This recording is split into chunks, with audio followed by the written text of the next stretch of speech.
It's a great pleasure to have Eric Sampson here today. He's a philosopher at Purdue University, and to my lights, he is an excellent communicator, which really helps in clarifying some of the difficult concept in moral philosophy. The first part of this interview will cover what moral realism is, its variants, and how it differs from other meta-ethical stances, and then we'll move into how it may apply to AI safety. So without further ado, I'll hand the floor over to you. Eric, nice to meet you. And why is moral realism an attractive position? There are many reasons. I mean, one, if you want to capture moral realism sort of in a nutshell, the idea is that moral truths are not invented, but they're instead discovered. That is that they're in many ways like the mathematical truths or like the physical truths. Those are things that we don't make up.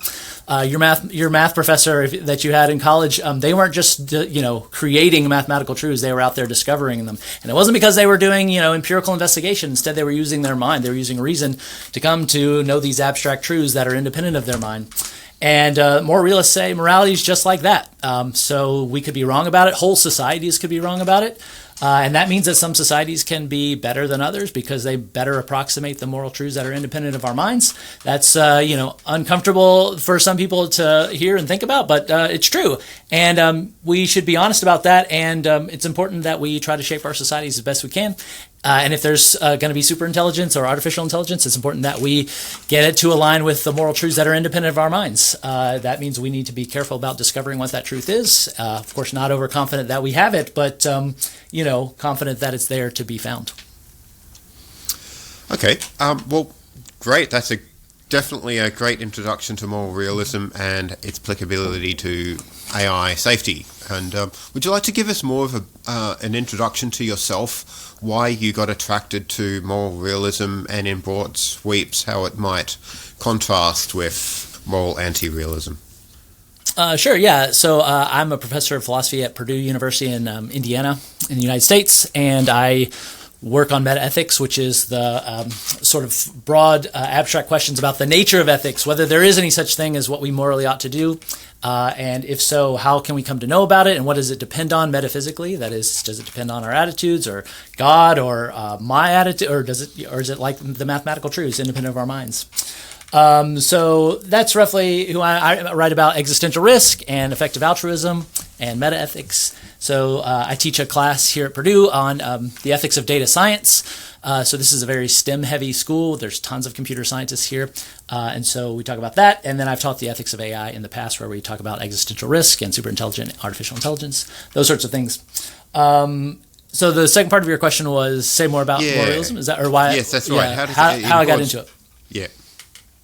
Yeah, so how did I get into it? Well, I mean, I think just by arguing about ethics for a long time, arguing about politics, and then sort of having these reflective questions about, like, well, what would even make it the case? Like, I have views about this thing. What would make it the case that these views are right or wrong? Is the mere fact that I hold these views and express them, is that sufficient to make them right? I guess on reflection, I think no, that doesn't make them right. So what would make it the case that my views are correct? It seems to me that the only way that my views could be correct is if they match some reality outside of my mind, that the mere fact that I hold these, or that my ideal advisor would suggest these things to me, doesn't seem like it would be the kind of thing to make it the,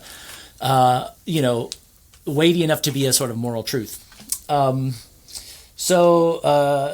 That's sort of how I got interested in arguing about meta-ethics. If you want to hear more about, like, the details, I mean, there's a more careful way to describe what moral realism is, and maybe it's worth doing. So, I mean, I typically introduce moral realism by just saying it's the conjunction of three claims, or the sort of combination of three claims. The first is just cognitivism, which is a view about what we're doing when we're making moral claims, saying that this is right or wrong, good or bad.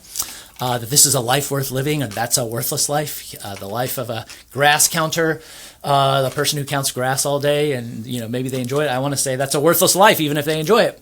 What am I doing when I'm making those sorts of judgments? I'm expressing beliefs. I'm trying to represent reality independent of my mind. That contrasts with non-cognitivism, according to which what we're doing when we're making moral claims is just expressing our attitudes. We're saying boo or yay, or maybe we're saying, when we say that something's morally wrong, we're saying don't murder. If we say murder's wrong. Some non-cognitivists who say we're not trying to represent reality say we're just issuing commands or something like that. So that's cognitivism. All more realists endorse that. The other one is non-nihilism. The other component of moral realism is non-nihilism. That's the view that there are moral truths to be known. So there are nihilists out there, people who think that there's no such thing as what you morally ought to do. There's no such thing as a right and wrong. Of course, we talk that way, but we're just mistaken.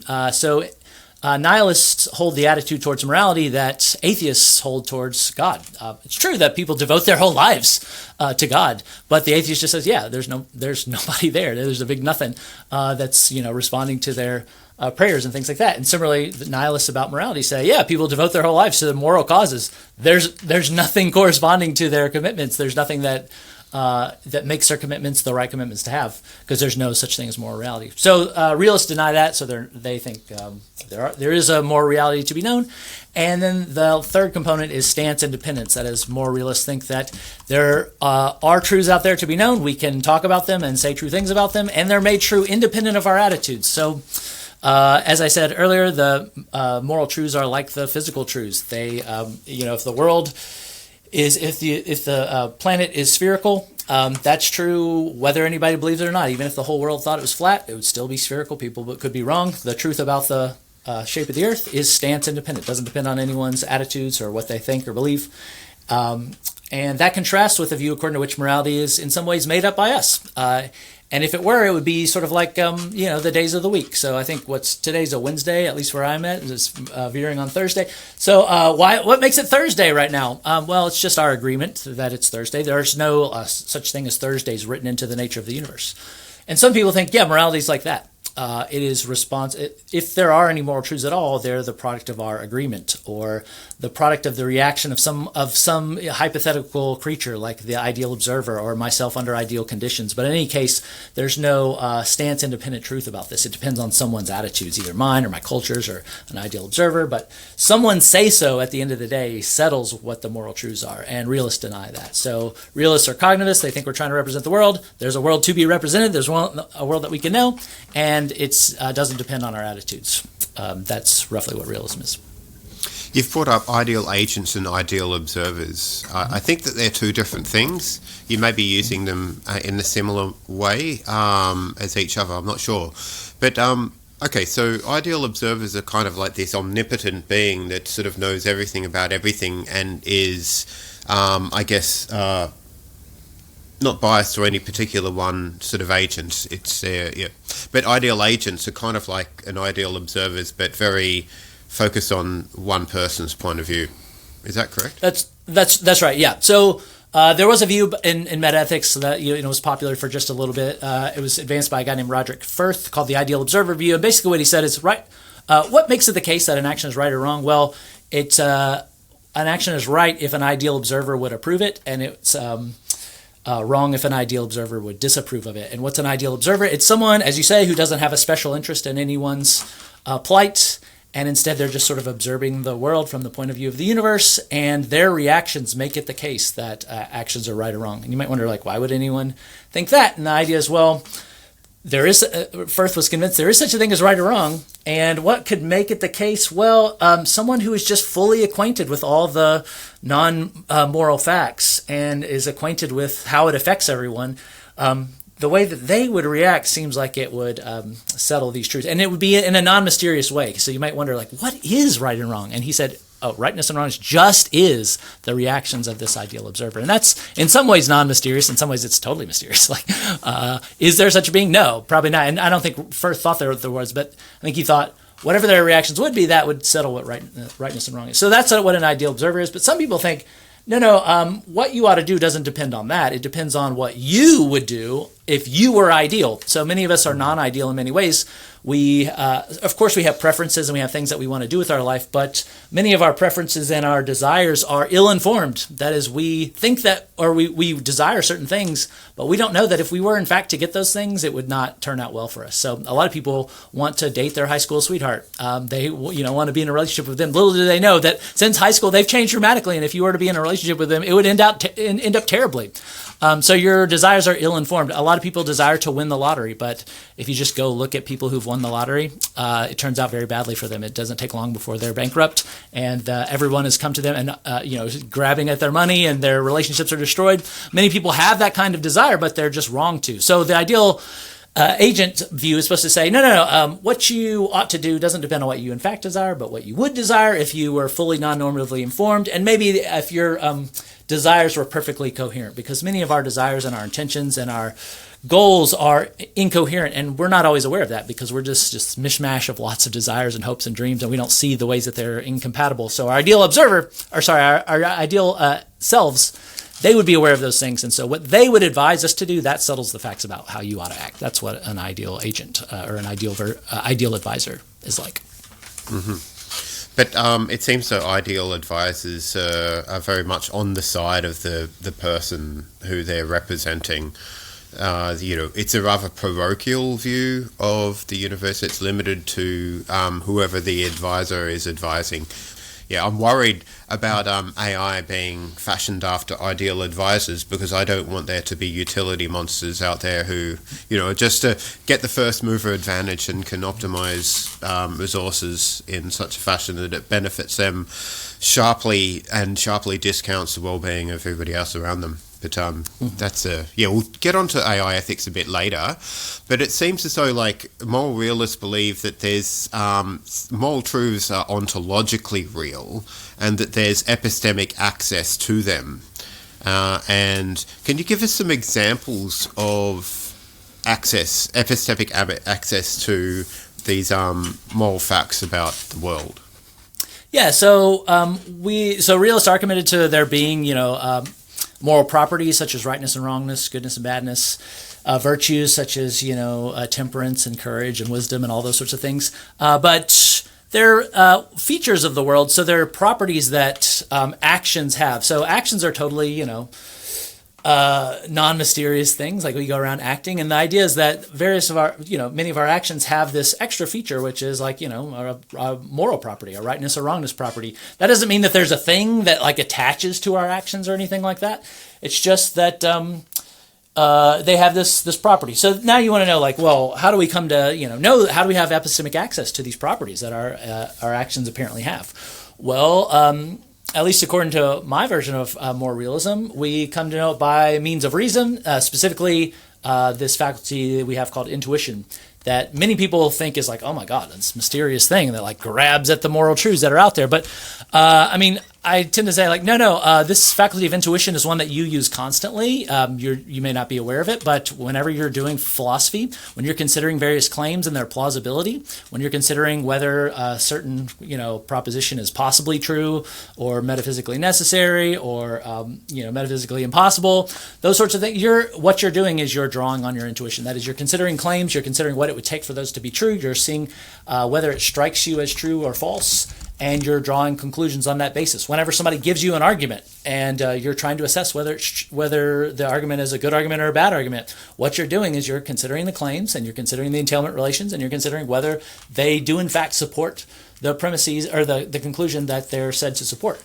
In all those cases, what you're drawing on is the way things seem to you as you consider those things. So that's all I mean by intuition. It's this faculty that we have of considering various things, scenarios, and then asking ourselves whether they have this property. So how do I know, that there are moral properties? Well, just here's a classic example. Think about suppose you see some kids and they have a hold of a cat, and they found a cat in an alley, and now they're going to set it on fire because they're into that. And so here they are burning a cat alive. I claim that I can see, if I just think about what that cat is experiencing and what the justification is that these kids have for setting this cat on fire, I think I can see that that's morally wrong. And I think I can see why it's morally wrong. I think I can see that's the kind of, and what I mean by morally wrong, that's the kind of thing that you shouldn't do. You shouldn't do even if you really want to do that. And why not? Well, because the cat is going to suffer enormously, and the benefit that the kids are going to get is trivial compared to the enormous suffering that the cat experiences. And so there may be many other reasons why it's wrong. Maybe it's disrespectful to the cat. Maybe there's lots of other things going on, but at least, one pretty clear reason that it's wrong is that it causes enormous suffering for a tiny benefit, and I just think if you're doing that, then that's wrong. How do I know that? Well, consider this.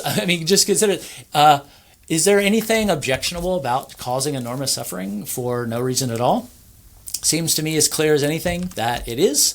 And if you're worried about the process that I just used, which is this sort of rational reflection, just reflecting on the proposition and seeing if it strikes me as true or false, just note that that's literally what everybody who's investigating anything interesting does. Your math professor, when they're considering whether some mathematical claims are true or false, whether the proof is correct, they're just considering the claims and assessing whether it strikes them as true, whether the premises strike them as plausible. Whether the entailment relations seem to be in good shape, that's literally all we're doing. So if you're wondering, like, how do we have epistemic access to these moral truths?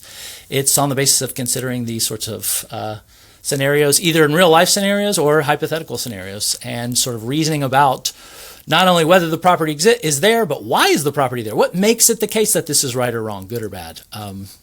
And we do that with lots of thought experiments and just using our reason and intuition.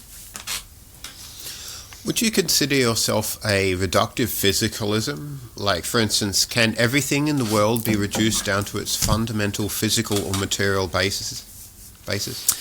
No, I guess I myself reject any sort of reductive physicalism. So I don't have, super subtle views about the nature of the mind, but my guess is that at the end of the day, there's this extra stuff, consciousness, and it's just never going to be reduced to mere physical stuff. Of course, it's going to be our conscious experiences are going to be grounded in physical things. That is, they're in some ways tied to what happens in our brains. But at the end of the day, our conscious experiences are not physical. That is, they're not. If you like I'm experiencing blue right now because there's some blue stuff on my screen. Where is the blue stuff? In one sense, the blue's on my shirt, but where's the experience that I'm having of blue? It's not in any particular location. And if that freaks you out, then I just say, yeah, what you're learning is that reality is weird. And, we just should come to terms with that. And, many people aren't willing to accept that. They want to say, no, the experience itself is a physical thing somewhere or, similarly with morality, like, no, there can't be these non-natural truths, these truths that are independent of the physical world. But I guess I just think there are, and you're in the grip of a theory if you're going to deny all these things that seem as clearly true as anything, that we have conscious experiences, that they're not identical to any particular physical relation. They're grounded in physical relations, but similarly, if you deny that there are moral truths or epistemic truths about what you ought to believe and ought not to believe, about what supports what, about what counts as a reason for what. I guess I think none of those things are going to be reducible to any physical thing. And to the extent that people are inclined to deny that, it's because they're too zealous to have everything reduced to a particular theory. And I guess I would say they're not being terribly scientific. That is, they're not being as open to the world as they should. You should just take the world as it is and then draw a theory from that, rather than having a theory and then everything that you encounter, you just try to shove into the theory. I think that's not a good way to proceed with inquiry or even science. But that's what a lot of people do, and I have some speculations about why. But I'll just stop right there.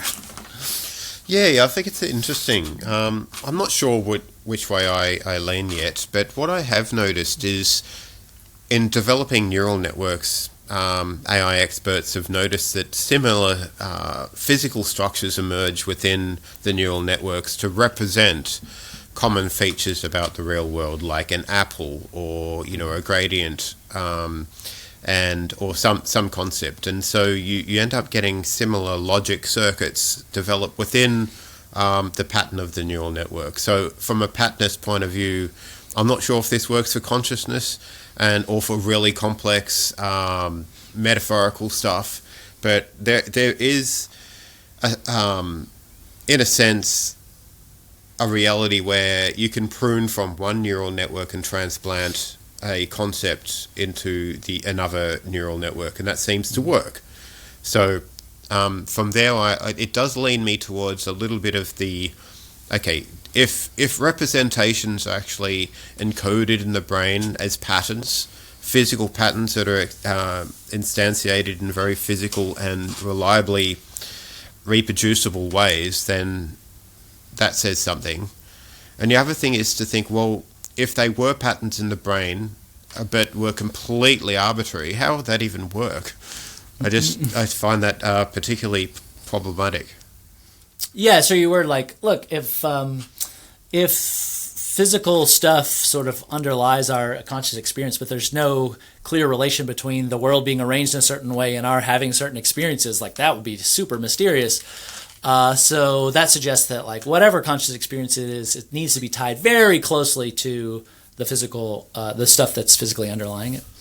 Otherwise, you get this, like, huge mystery. Like, why is it that, when you get certain arrangements of atoms, you get certain conscious experiences? Is that the idea? Yeah, so that's a good reason to think, like, oh, there must be, physical stuff all the way down here. I guess one reason to think about, I'm sort of skeptical of that is because when I just think about, one of the things I'm most acquainted with in the world is conscious experience. Like, maybe it's the thing I'm most acquainted with. And when I just think about its nature, I think, well, first of all, this stuff I could have something like these experiences without any sort of physical stuff going on at all. So, like, when I hear people talk about souls or disembodied minds, I'm not like, wait, what? What are you talking? I can't even, like, conceive, like, that just couldn't be the case. I think, yeah, I get what you're saying, like, where you have all these experiences, but there's no physical stuff. So it's a world of, no physical reality at all, but mental reality, I'm like, yeah, I totally know what you mean there. That's at least some reason to think that you could have these experiences, but without any sort of physical stuff. I also just think, like, if you're just, like, look, this isn't going to, if you're a physicalist, you're not going to be convinced by any of this, and I'm well aware of that. But the thought is just this, like, here, I'm just sort of trying to articulate a reason to think, like, no, once you get a sense of the nature of conscious experience, you'll just see that it can't be identical to any sort of, like, purely descriptive thing or purely physical thing, because its nature is just so different. It's sort of in the way that, like, could this cup be the number 7? Could it be? I think most people are not inclined to like wonder, like, oh my God, could it be? They're like, no, it couldn't be. Why not? Because the nature of this cup and the nature of 7 are just so radically distinct that it's just obvious that they couldn't be the same.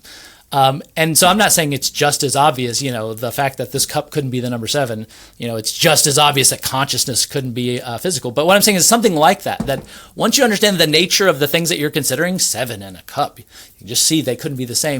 What I want to say is, once you're, like, acquainted with the nature of conscious experience, and you're acquainted with what it is for things to be, physical stuff, which I'm pretty acquainted with both of these things, both conscious experience and the nature of physical things, seems to me that they couldn't be identical. Again, look, this is philosophy. At the end of the day, physicalists are going to be like, no, get out of here with all that stuff. But I'm just trying to give you a sense of why I think, I'm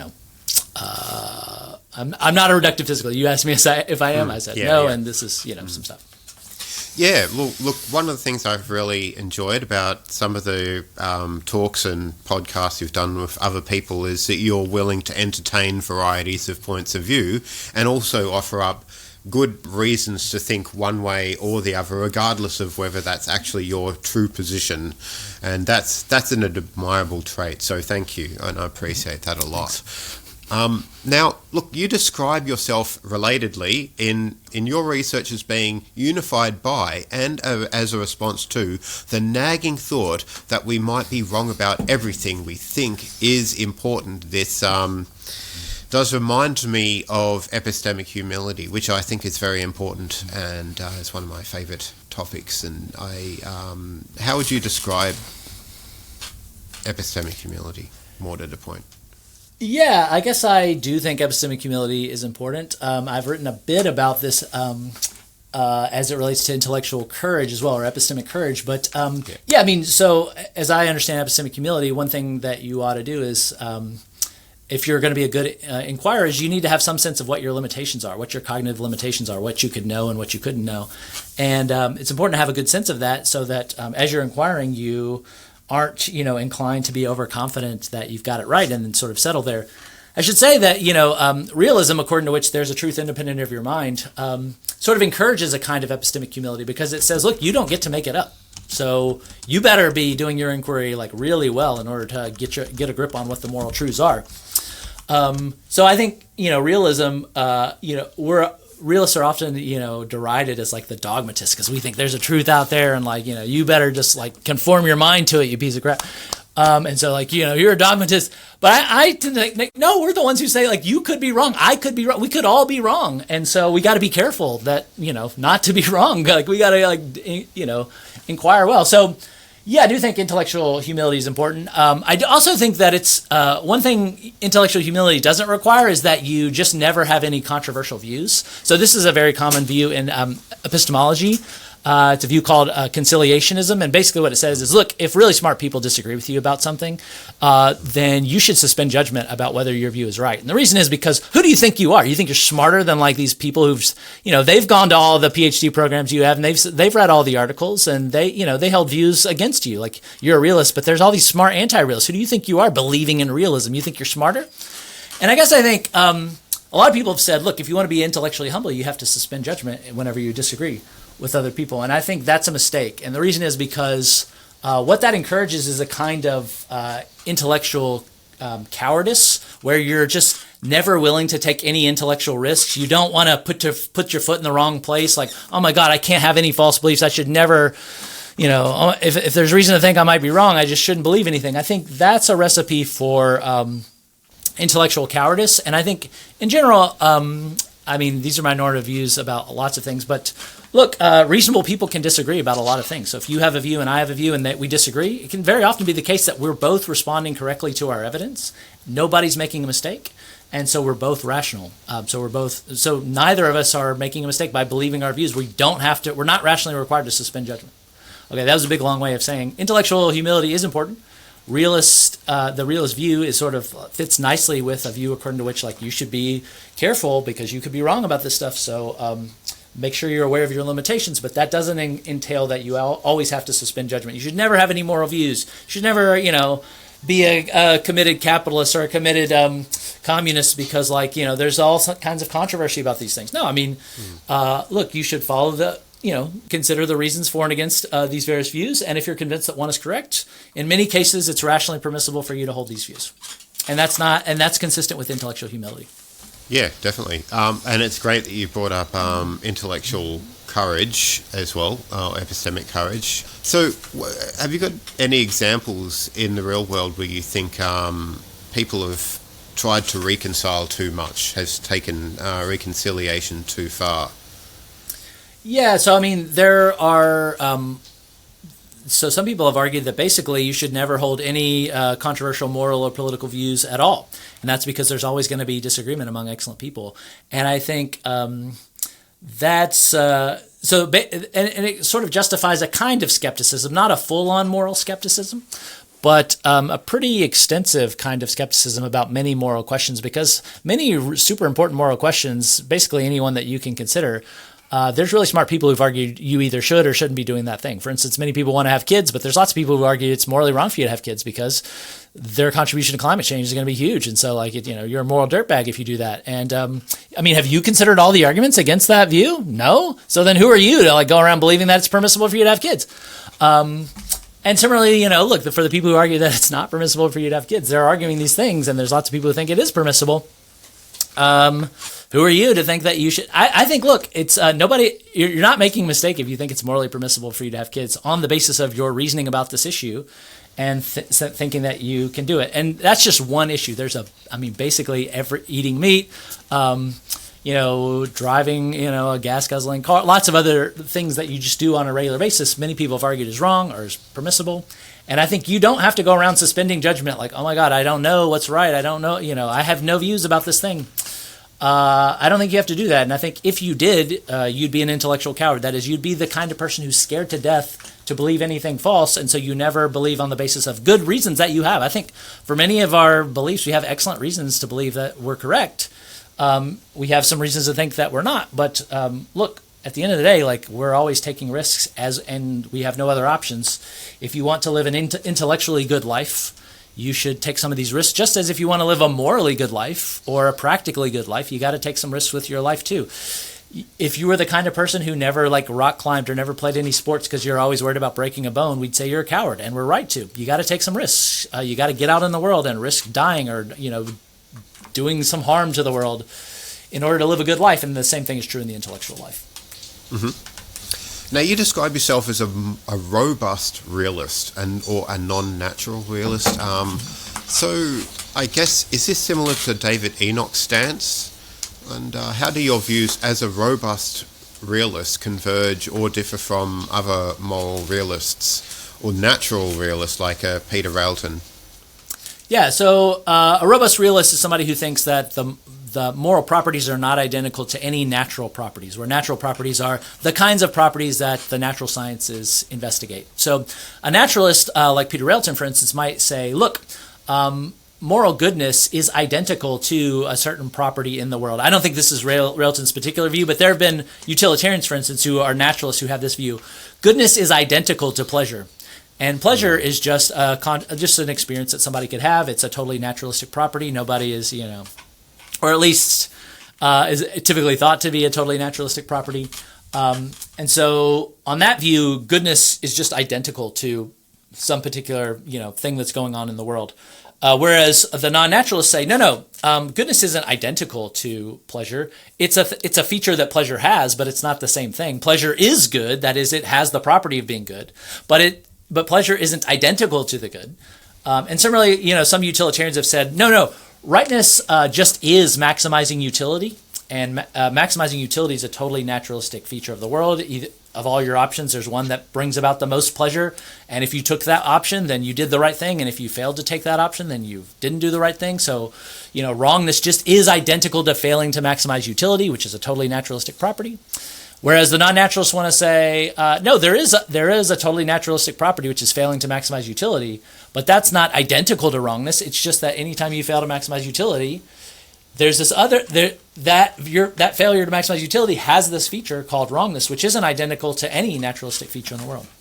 So what settles this debate? Well, at least one thing to think if you're a non-naturalist is this: for any property that naturalists say goodness or rightness or wrongness is identical to, it looks like it admits of lots of counterexamples. It looks like you can find things that are good that are not identical to the natural thing that they say it is.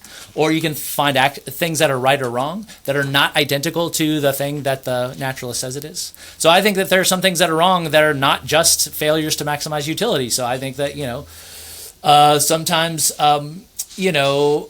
I think rape is wrong, and it's not just because the rapist didn't enjoy it enough. It's not as though it would have been right if it had maximized utility. Like if the rapist had really enjoyed it, then it would have been right. No, that's not what's wrong about rape. It's that it uses someone, like Kant's view is that it uses someone as a mere means. I think something about it disrespecting another person is part of the explanation. But in any case, that's a case where, if a naturalist says to me, rightness is just a failure to maximize utility, I always want to say, no, I can find instances of wrongness that are not identical to failures to maximize utility.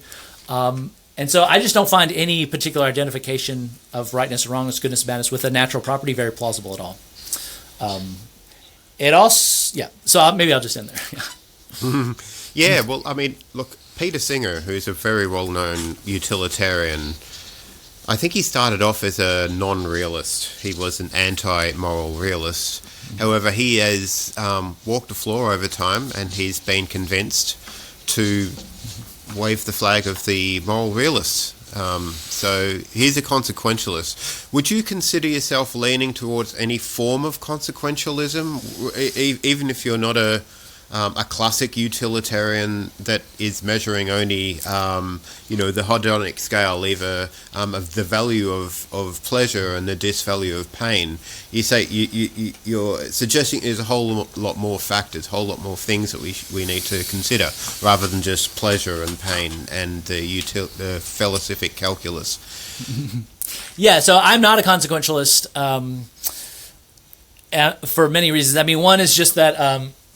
I think there are just many cases that intuitively show that consequentialism is false. Here's just one that I think is, more pretty close to decisive. There's many of them, but one is just the cluelessness objection to consequentialism, according to which, look, if rightness and wrongness depends on the consequences of your actions, but it's not just the short-term consequences of your actions, it's the long-term consequences of your actions. But the long-term consequences of your actions go billions and billions of years into the future, and no one could possibly know what those are. Then if you think the rightness and wrongness depends on the consequences of your action, then we could never know if any of our actions are right or wrong. And it seems to me, no, we can know. I can know that it's wrong to, strangle a cat right here on the air or whatever, Now, how do I know? I can't be sure that, the consequences of that is that people get outraged and, they go and, advocate for animals or what? Who knows? Like the weird ways that could ultimately redound to good, consequences. We don't really know like what the billions of years hence consequences of that are. So I think, if you were just a straight consequentialist, you'd have to say, look, we just can never know rightness, whether an action is right or wrong, because we can never know the consequences billions and billions of years hence. That's just one objection to consequentialism. I mean, I have a billion. I'm not going to bore you with hours of them, but like I do in class, like go through tons more, utility monster stuff, arguments from demandingness, arguments from injustice. Like I'm not going to go through all this, but the point is like that's why I reject consequentialism. Instead, I don't have a systematic view, and a lot of people find that disappointing. You're an ethics guy, you don't have a systematic view. I think no, I don't, and the reason is because I think it would be a mistake to take some really really complicated reality like moral reality and just say, look, it can all be distilled in one principle. I think that's a huge mistake. You can't do that with, like, say, football or soccer, whatever you guys call it. I mean, like, if somebody asks you, like, what's the one principle for how to play football or soccer? Most football players would say, what are you talking about? Like, there's so many considerations that are important when you're, playing soccer. When you're cooking meals, what's the one principle you should follow to cook a good meal? There's not one principle. There's a million considerations, and it can't be distilled into a single principle. And I think, economics, like why can't economists like predict the future of the economy? Like, why do they suck at it? And the answer is because the reality that they're studying is so complicated.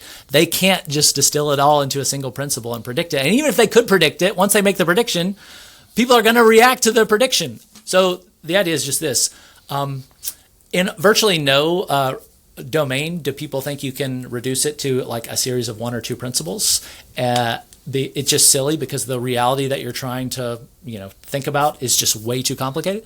I think that's true of the moral domain as well. That at best what we can do is some general rules of thumb and identifying reasons for and against various things, but there's not going to be anything like a systematic theory that we could fit in our heads that accurately describes what you morally ought to do and ought not to do. Mm-hmm.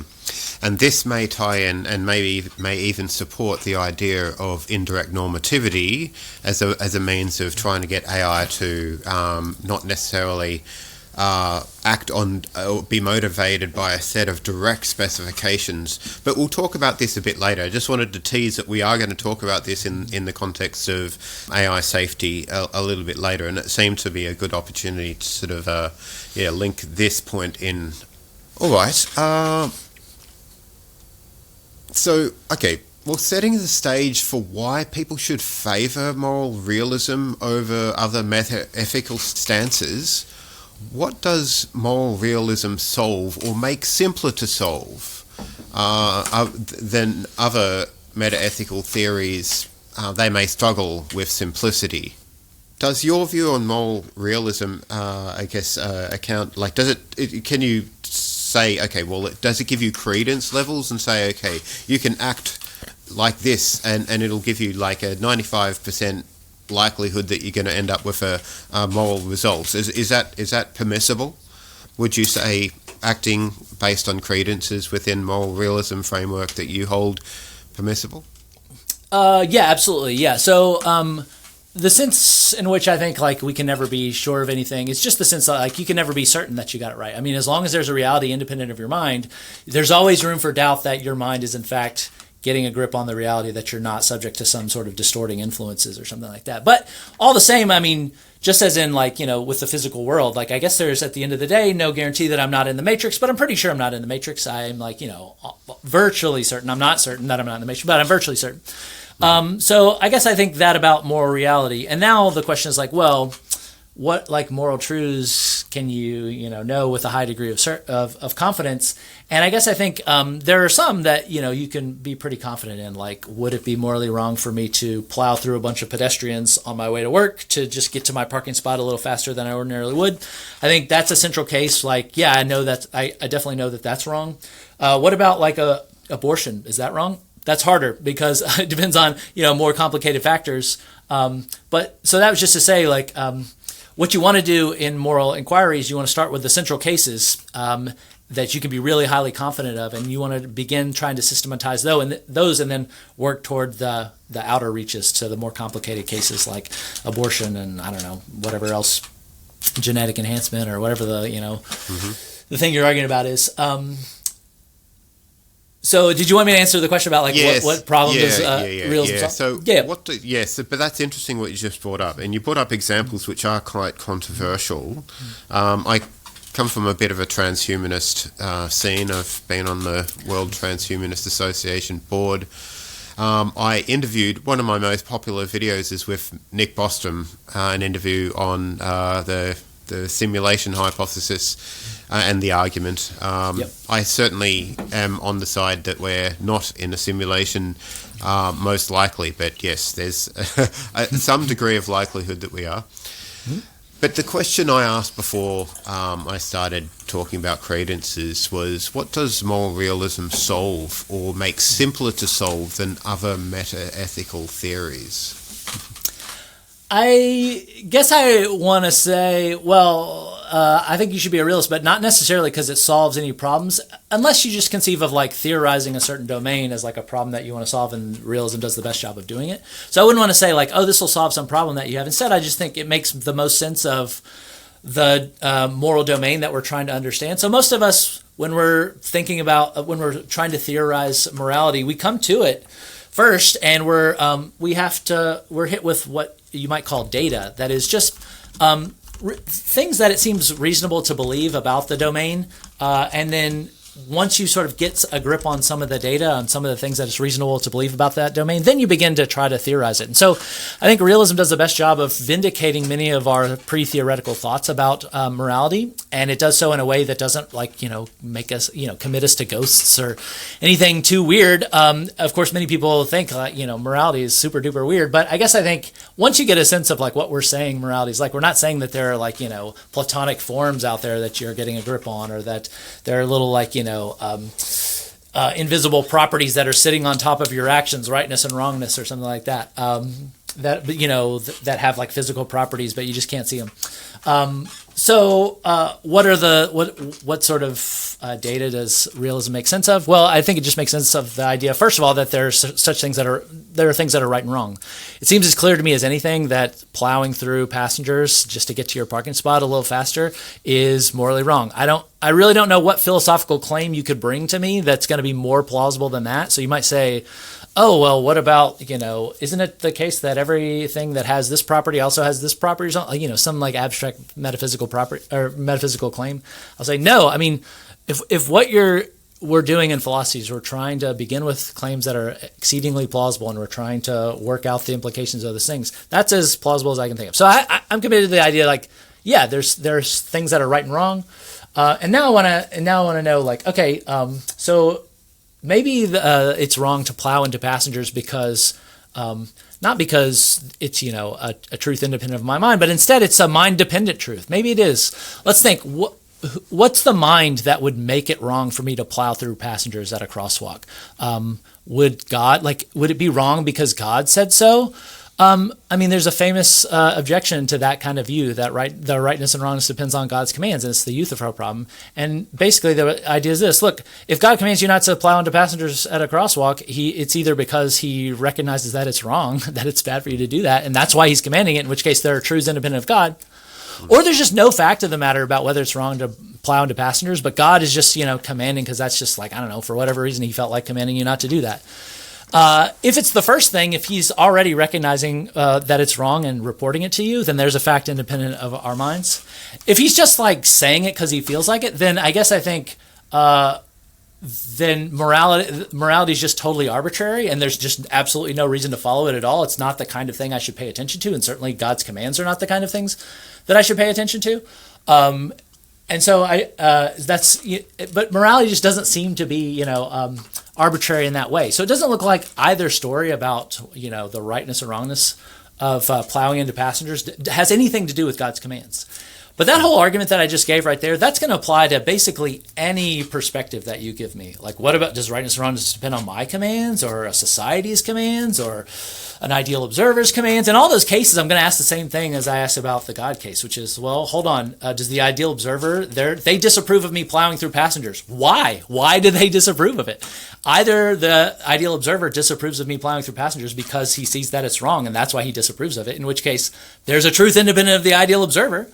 Or it's just like he gets this twitch when I plow into passengers at a crosswalk. He just like all of a sudden just disapproves. But then I'd want to know, wait, why would that ground rightness and wrong? Why would that make it wrong? This is like the ideal observer's like, hey, I don't approve of that kind of stuff. Why would that make it wrong? Like, why isn't it just like he doesn't like it? Doesn't seem like it has any relation to rightness and wrongness. Seems like his reactions are totally arbitrary. Like it seems like he just as easily could have disapproved of it. If there's just no reason, there's no reason he approves or disapproves of it. It's just the brute reactions that he has.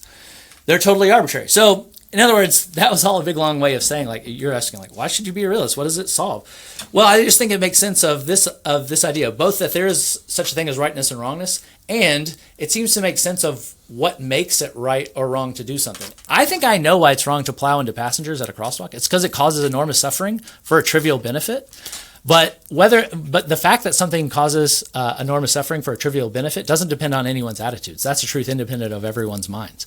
But if the thing that makes it wrong is independent of everyone's mind, then that means that there are moral truths independent of people's mind, and that's why you should. And that's a very brief story about why I think you should be a realist. If you just reflect on why the things that are wrong, and you try to run through like what mind could make things right or wrong, none of the candidates seem plausible. So that seems to suggest that there's rightness and wrongness, but it's independent of anyone's mind. Yes, even if it was a divine command which made it right, the divine command, it originated in God's mind, so it's not really mind independent. And if there were no actual facts about morality outside of God's mind that God was appealing to, then it could be just God's aesthetics, and whatever God feels is right, or what ends up being for us moral commands, right? Yeah. And the truth of right and wrong. So its lineage goes all the way back into a mind of a God that has aesthetical sort of preferences. Yeah. So basically what I want to point out for non-realists, I'm sure there's tons of non-realists or anti-realists out there. I just want to say, look, if you think that the Euthyphro Dilemma is a good objection to divine command theory, and everyone that I know of who's an anti-realist does, they're not a divine command theorist, and they're not a divine command theorist because of the Euthyphro Dilemma. I just want to say, like, why doesn't that same argument just apply to whatever you think is the perspective that makes things right or wrong? Like, if you think it's the right or wrong depends on your culture, like, why wouldn't the Euthyphro Dilemma work against that? Or if you think it's an ideal observer, you think it's your ideal self or something, like, why doesn't the Euthyphro objection work just the same in all those cases? Yeah, that's what I want to say. Cool. So, look, punching innocent children or torturing babies is usually considered bad by most people, unless maybe you're a Ted Bundy or something like that. But what's the difference from it being bad, inherently bad, and it just being instrumentally bad for some other goal or value? Like, Yeah, so if it's merely instrumentally you didn't want to bad, get thrown in jail or something, or you just thought it would be a nice world to live in, like if babies weren't tortured and innocent children weren't punched. Yeah. So, I mean, I guess it's true that torturing innocent children is instrumentally bad. Like, if you want to stay out of jail, you shouldn't be doing that. That's true. But that's not all. Like, what if I don't care about jail? What about that? Then I guess I think, yeah, you still shouldn't do it. And if you ask me, yeah, but why? I'd say, oh, well, that's easy. It's just because the baby experiences like enormous suffering, and then suffering is morally important. How do you know that? Well, if you just reflect on the nature of suffering, if you've ever suffered before, and you just think about what it's like to suffer, then you'll just see that once you understand what suffering is like, you'll see immediately that it's the kind of thing that you ought to avoid. And that's what that kid is experiencing. And it's true that, it's fun to do that. If you're having fun torturing it, that's a nice thing too. But again, the benefit is going to be trivial compared to the the torturing. I mean, there are going to be other reasons, because I don't want to say like, oh, well, if the torturer just enjoys torturing enough, like that's going to outweigh the disvalue of the pain the baby experiences. I want to say there's other reasons too why it's wrong to torture babies. But I mean, we could just start in the ordinary case, like the pleasure that the torturer derives is trivial compared to the suffering that the baby experiences. But there's also like reasons of like disrespect and treating an end and something who's an end himself like as a mere tool. There are many reasons why an action can be wrong. There doesn't have to be just one explanation. One of the people who was highly influential on me turning to more of a philosophical view on morality was David Pearce, who was the founder of the World Transhumanist Association. You may know of him. He wrote The Hedonistic Imperative. He's a quite a hardline negative utilitarian, which I'm not as negative utilitarian slanted as he is.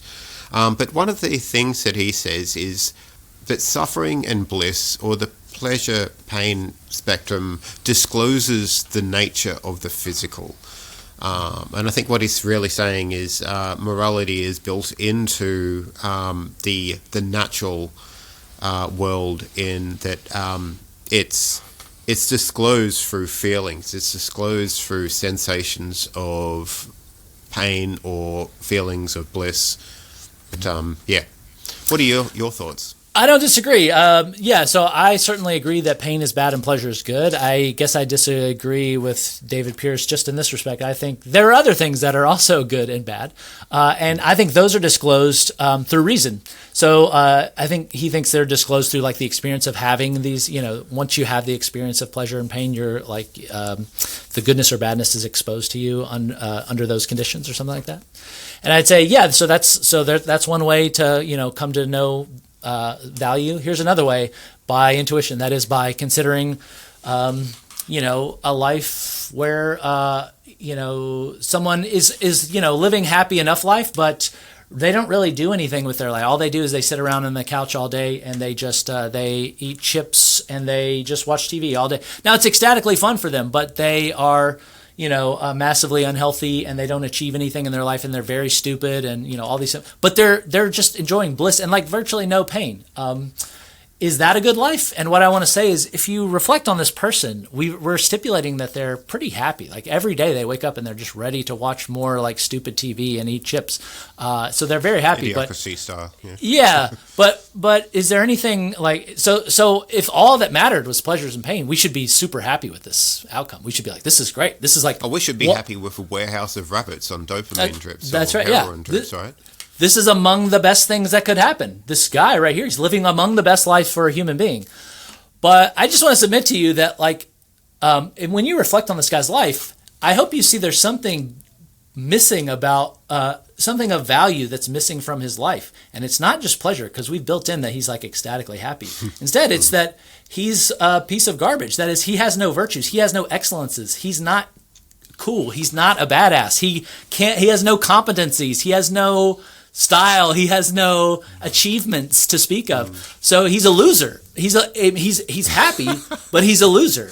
And what I want to say is, so what we're getting a grip on here is that there are things that matter besides pleasure and pain that make your life go well. And one of those is achievement, or cultivating virtues, or being a competent person, being the kind of person who can face the world, handle its difficulties with flair. I mean, that's awesome. And so what I want to say is, one of the things that's valuable for its own sake is virtue. That is being just and wise and competent and generous and courageous. Like that, like if you just imagine a life of a person who is just in complete control of their mind and their reactions and their impulses. So when they sit down to do their work, they can do it because they see that what their work is important, and they're not, they don't have impulses to grab their phone and do all sorts. That life is awesome. That guy is a badass, and he's living a great life, and it's not because of the pleasure that's in his life. We could stipulate that he's living like a life that's not as pleasurable as the other guy. But which one do I want to be, and which one's living a better life? It's not even close. I want to be the badass. What is all that supposed to say? It's what I'm trying to show is like, by reason we can see that there are things that are valuable besides pleasure. And you can do it if you just consider these two lives. You can just see like, yes, that is a better way to be. So that means that there's stuff that matters that's not pleasure. things like information sensitivity, sensitivity to novelty, and the curiosity. Such you're not the sort of person who gets stuck in a local maximum and or minimum, and want to always make some trade-off between exploitation and exploration. I mean, I'm always trying to find principles behind everything that can be applied at scale, and not just be applied to an individual in their own life. I mean, I like virtue ethics, and I sort of see there's a lot of utility to it. Hint, hint. But how do we scale virtue ethics to be, I guess, useful in large populations over time? Like, for instance, it seems hard to compute. Yeah. So, I mean, virtue ethics as a normative theory, like as a theory of like right and wrong. So some virtue theorists want to say, listen, I'm giving you a theory of right and wrong. The rightness is just what the virtuous person would do, and wrongness is what the virtuous person would never do. I don't want to say that. Look, all I want to be committed to is just this, that it's good to be virtuous. And you can see that if you just consider this life. So when you ask me like, oh, well, how could virtue ethics scale on the, at the broad level? I don't know if it can. I don't know. But I mean, yeah, so I'm not a committed virtue ethicist, other than just to say that I think virtue is good. It's good to be a virtuous person. But I guess I think, like, if you're wondering, like, how could we do this at scale? I mean, I guess I think in the old days, like when there, religious institutions were more pervasive and had a wider range. I mean, they at least had the tools. I don't know how successful they were, but they at least had the tools for cultivating virtue in people. So, for instance, I'm not Catholic, but the Catholic Church, like, one thing they try to do is they have lots of saints, and they describe to parishioners, like, here's this life that this person led. Let me tell you the details of their life. Let me tell you how awesome they were and how many sacrifices they made and how, courageous they were and all that kind of stuff. And what they're doing there is they're trying to show people a way to be excellent and a way to be virtuous. And then they're trying to give them some tools, like, here, if you pray and confess and you talk with these people, like that will help cultivate virtues in you. So that was all to say, like, your question was, how do you, implement virtue ethics large scale? I mean, we have a precedent for it, which is in religious institutions. And I'm not saying they have to be religious institutions. They could be secular ones. But I actually do lament this fact about modern institutions. There's virtually no talk of virtues, of how to cultivate courage and wisdom and temperance, like, being in control of your impulses. And I think that's definitely regrettable that we don't, provide that sort of language and those concepts to students and try to, paint them a picture of a life, not just of pleasure, of, just getting as many good feelings as you can, but actually like trying to achieve something in your life and trying to be in control of your impulses. I mean, that's ultimately what what virtues are. They're sort of ways of being in control of, not taking short-term dopamine hits and instead being able to prolong or to set aside satisfaction now for satisfaction later. That's sort of what's going on. But anyways, all that was to sort of answer your question, which was like, how do you implement virtue ethics large scale? It would take some teaching and some modeling and in some well-functioning institutions to get the job done. Yeah, just as a side note, one of the things I've noticed in a lot of the movies more recently is, the idea of a hero and villains, and now they're getting into sort of the gradients in between, like the anti-heroes and the somewhat heroic villains. Like, in order to be virtuous and heroic, you don't need to be on the right side. Like, I'm sure, like, plenty of devastating cultures or devastating political movements in the past have had heroes, and according to their sort of their spectrum, the villains are the people on the other side. But about these films, I mean, one of the things that's worried me a bit is that the average person is seemed like an ant, and the only people can make a really big difference in the world are these demigod heroic forms like Superman, Iron Man, all these sorts of people with exceptional capabilities, so far beyond anything that somebody like me would ever be able to achieve, and it's a little bit disempowering that we're being sort of the heroes in our world are these sort of made up people on the silver screen. who have superpowers, basically, and what can we do? I feel ineffective if I'm not Superman or Batman or Iron Man. Yeah, just a little observation, really. Yeah. I mean, I don't know if I have anything, terribly helpful or encouraging to say, other than that it's true that we can't make sort of large-scale interventions in our world to make it a better place. But I will say, we can, in the world that we inhabit, we can, exercise a kind of control like Superman, exercises over the world. We have, smaller worlds. And in those smaller worlds, we can exercise, a pretty important influence over that world, and so maybe the best we can do is influence the people that are in our lives the best we can. So for instance, your family and your friends and those sorts of things, you can exert lots of influence over those small scale worlds. Another question I had is philosophers appeal to common sense, obviousness, plausibility, reason, to explain. All these things are useful for explaining the physical world. Is it special pleading to only reject it when it comes to moral features in the world? So is this a challenge to people who deny that there are moral features? Yes. Yeah.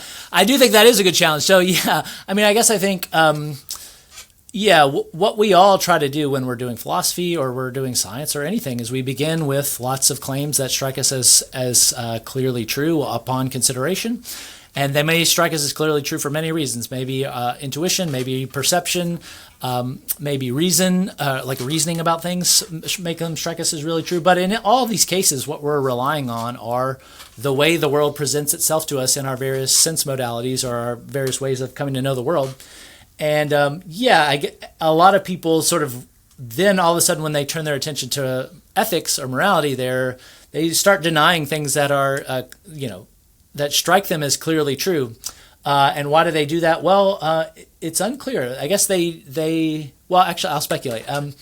I think that ethics is doing something very different than what science is doing. And right now we live in a time where science is regarded as the best kind of inquiry and is the most, epistemically elite. And anything that doesn't live up to those standards is regarded as, worthless.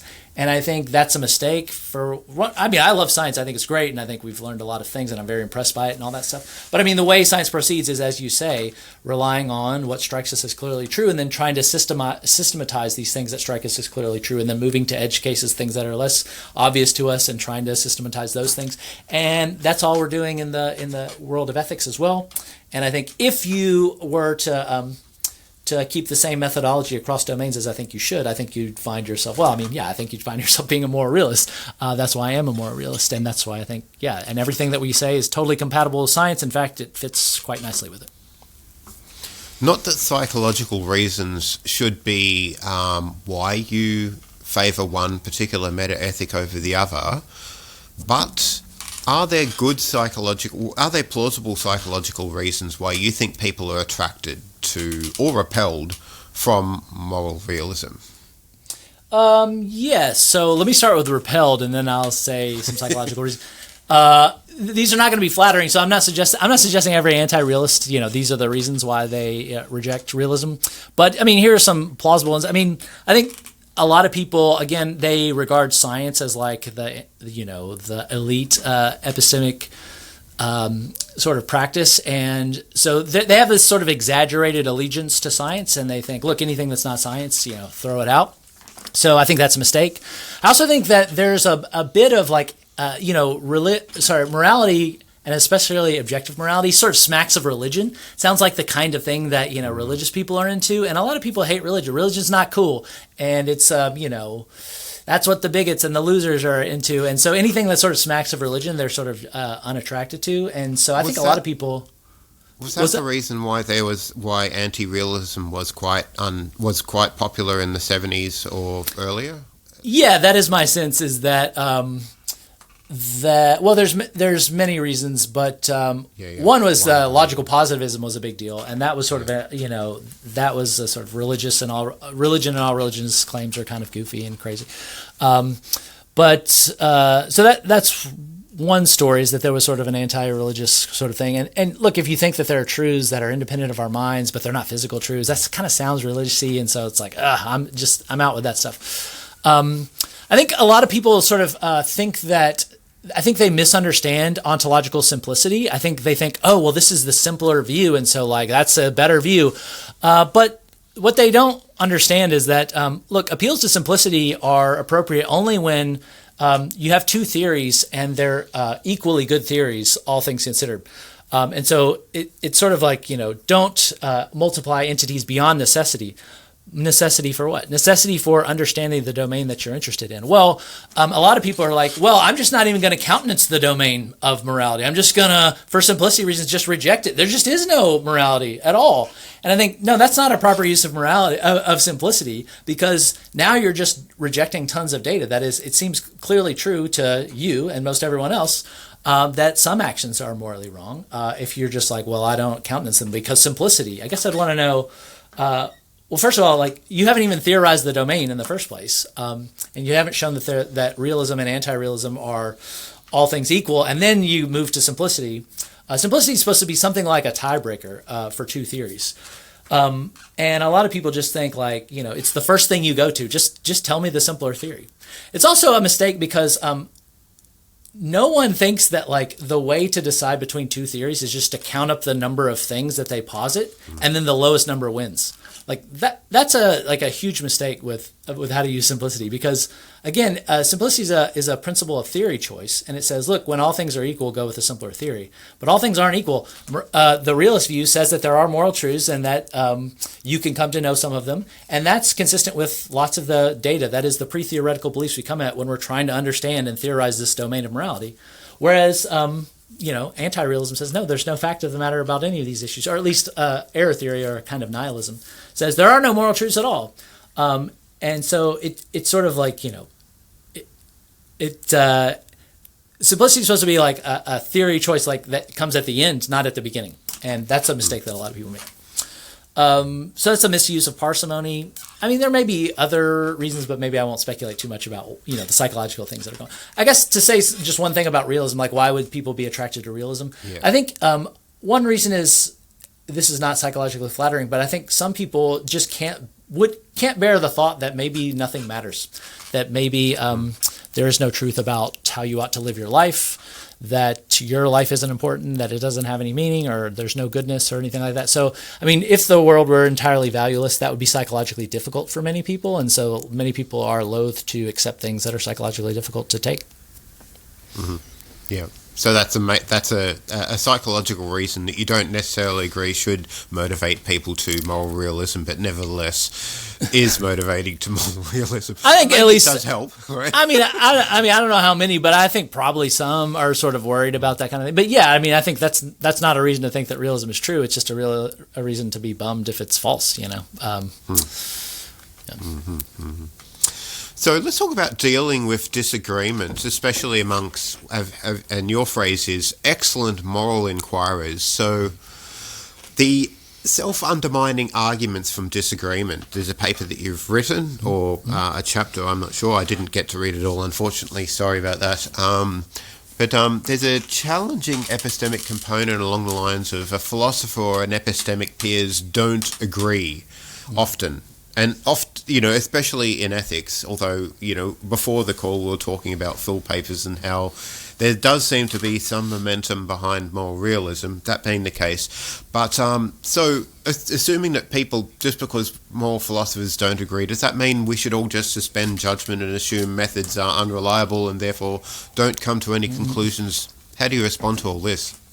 Yeah, good. So what that paper is doing is just trying to respond to this idea that, look, Eric, it's not just that like ordinary people disagree about morality. Moral philosophers disagree about morality. Like the people who study this and do this for a living, like they can't agree about anything. They're not getting closer to agreeing about anything. Doesn't that suggest that there's like something off about this domain of morality? Like the scientists are over there, look at them making progress. Like they're coming to agreement about lots of things. It looks like their judgments are responsive to a reality independent of their minds, and they come to agreement on that basis. But you guys aren't doing that in ethics. So what's the story there? So what I try to do in that paper is say, look, all this disagreement is not a reason to think that there's not a truth independent of our minds.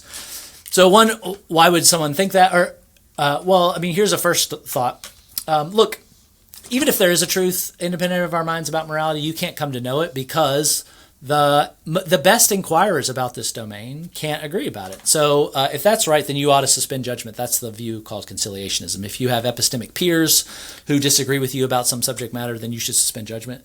The problem with that view is just this, that conciliationism itself, that principle that says when you disagree with an epistemic peer, you should suspend judgment, that claim itself is the subject of disagreement among excellent inquirers. That is, epistemologists disagree about that claim itself, which means by its own light, you should suspend judgment about that claim, about conciliationism. But if that's right, if you should suspend judgment about conciliationism, then you can't use conciliationism to tell me that I ought to suspend judgment about my views. So that's the sense in which conciliationism is self-undermining. And what that paper does is it goes through lots of reasons that people think that disagreement undermines moral realism in some way or other. And what I try to show is, look, every time you guys draw on some claim that's supposed to undermine moral realism, it is itself super controversial. So if it undermines moral realism, it undermines that claim, that very claim itself. Similarly, it would undermine, anti-realism. Anti-realism is itself very controversial. So there are many ways to try to use disagreement to undermine moral realism. One is just this conciliationism principle. But another is to say, oh, well, look, if there's lots of disagreement about a domain, then the best explanation is that there's no fact of the matter about that issue. First of all, there's lots of disagreement about whether the best explanation for all this disagreement is that there's no fact of the matter, which means that if there's lots of disagreement about whether there's no fact of the matter, then there's no fact of the matter about whether there's a fact of the matter about ethics, because there's disagreement about it. This is all just a long way of saying, look, every principle that you use to try to suggest that either we can't justifiably believe truths about morality or there's no fact of the matter about morality, it all draws on claims that are themselves highly controversial. So if a claim's being highly controversial in some ways undermines it, then so do all the claims that people employ in arguments from disagreement. All those claims are themselves highly controversial, so they're going to undermine themselves. That's the basic structure. The idea is like, tell me your best arguments against moral realism from disagreement, and then they'll give me all these principles. Like, hey, look, this principle is true. You should accept it, and if you accept it, then you'll see that moral realism is false. But then I'll just point out that principle is itself highly controversial, and so whatever discrediting power that this thing has against moral realism, it has against itself, which means that it can't be used to discredit moral realism. I just wanted to ask Les, who's also on the call, because we've just we're going to bridge into moral realism and artificial intelligence soon. I just wonder if, Les, you had any questions you would like to introduce at this point before we veer off into the future too fast. Sweet. I had lots of questions and thoughts in all of that Eric was saying. There were so many points that were really interesting. I don't have any specific questions, maybe just this one, the criticism of the ideal observer theory, like as put by David Hume. I don't think the point of that theory is that the ideal observer commands you to do X, and then your quite justifiable retort there, well, why should I obey that command? The whole idea is that the idea of the ideal observer, it's not important because he commands X or Y. It's the idealness that underpins the objectivity of a naturalist, if you can count it as a naturalist type ethics, because it's not requiring on any God. So I suppose that would be my only comment, that it's the idealness that underpins the business of ethics and not the command from the ideal observer. Right. Good. Yeah, and then I guess, good. So I guess the response from there would be, well, what does this idealness consist in? Is this, why is he ideal?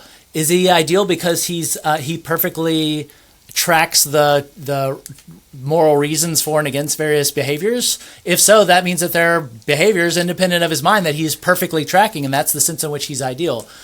You might say, no, because, I don't want to commit to him being ideal, like an ideal tracker of the independent truths. I want him to be ideal in some other sense. And then the question is, well, in what sense is he ideal such that his reactions or his judgments or his whatever he does, what features does he have that makes him ideal that then also gives his reactions the authority that they're supposed to have? maybe you want to answer that, maybe not. But I guess the thought is like whatever feature that is, we're going to find out that it's not as authoritative as we thought. It's precisely the kind of thing that we can say, well, who cares about that? And justifiably so. Yeah, so I think it's not about authority. It's about the features of the ideal observer that literally underpin the whole moral discourse enterprise. And an important part of that feature is, I would think, the lack of partisanship, the impartiality where you're taking on board the interests, views, considerations, not of this one person or not of this one group, but of it could be the whole of humanity, or it could be the whole of sentient creatures. So there's a lot of slackness here in what this impartiality cashes out as, and the different moral theories cash out impartiality in different ways. So it's not about authority, it's not about commands, it's about this notion of impartiality not being biased that underpins what moral discourse is all about. Yeah. Good. Yeah. So what would a perfectly impartial being approve of and disapprove of? Yeah. Then, so I don't know if you wanted me to respond to this, but I'm going to. I guess I wonder, well, these reactions, are they the kinds of things, like I could imagine, suppose you had two impartial observers. It seems like they could watch the same, thing, happen, and one, one sort of has the reaction of approval towards that thing, and another has a reaction of disapproval towards that thing. It's not clear that anytime you just have impartiality, you're going to get a unique reaction every time. That there could be, it seems like it would be rationally permissible for them to react in various ways if you had two of them. And if that's right, then that means that there's no uniquely ideal reaction to the state of affairs, which means that it's either both right and wrong at the same time, or it's neither right nor wrong. It's hard to know how that goes. Now you might say, no, but there's only one ideal observer. But the question is why is that the case? If there were two and they could disagree in their judgments, wouldn't that just show that there's no, uniquely correct fact of the matter about this? And suppose you had 10 of them. They're all impartial. It seems like impartiality itself doesn't determine that they will always have one reaction to one and the same event. And if that's right, then that means that one and the same action could be right and wrong, or neither right nor wrong. So I guess I wonder, impartiality alone doesn't seem like it's always going to determine a unique reaction to a uniquely correct reaction or something like that. Yeah. Adam, I'm sure you want to continue on with your discussion. I mean, we could keep going on, but you might want to continue on with your discussion. That's possible, yeah. Because we can... Yeah. No, it's all very interesting, Les. It's not something I've really done a whole heap of research into myself. So, yeah, I defer to both of your comments there. Yeah. If there were, but I do think that if there were an ideal observer with a perfect sense of weighing up all the pros and cons of every single feature in the universe, and it cloned itself, and the ideal observer was an ideal observer, I can't imagine it would be any different from another ideal observer. So any conclusions that it came from, if it was really ideal, my intuition says that they would be true. It sounded like you made him ideal, though, an ideal tracker of the pros and cons, you said, which means that it looks like he's detecting the moral reasons, that is, the considerations that favor. Yeah, but then it sounds like, there are moral reasons out there independent of him, which he's ideally detecting. That's what makes him ideal. He's an ideal detector of the moral considerations, the moral truths. But then I want to say, what's that? That is my intuition. All the moral features of the real world, but also I guess all the features in logic world, right? Yeah, but then I guess I want to say that suggests that there are moral features independent of him that he's merely detecting, and then I want to know, well, why isn't it the case that those facts determine the rightness or wrongness, and his reactions are just responses to the rightness and wrongness facts, which he's correctly detecting. Because he's an ideal observer, he's ideally good at detecting the moral truths or the moral considerations. What future directions in research relating to moral realism would you like to see in the near future before we veer off into AI land in the long-term future? I guess there's two things. I mean, one would be just moral epistemology. I mean, I think a lot of the work on intuition has been really, really good, and there may be more work to do. But yeah, I think there may still be more work to do. So John Bingson is a philosopher who's worked a lot on trying to understand, like, how could our flesh and blood minds come to have epistemic access to these abstract truths. And he's written two great papers about that. One's called The Intellectual Given, which he's won awards for both of these. And the other is called Grasping the Third Realm. So these are two excellent papers, and he's actually writing a book as well about these issues. But basically, moral epistemology, how intuition works, how it's non-mysterious. So for a long time, people rejected non-naturalism because they thought it required like this extra faculty, this faculty of intuition that somehow reaches into Plato's heaven and grabs the truths or something. But it doesn't. And but then we want to hear like a more full account of how exactly intuition works.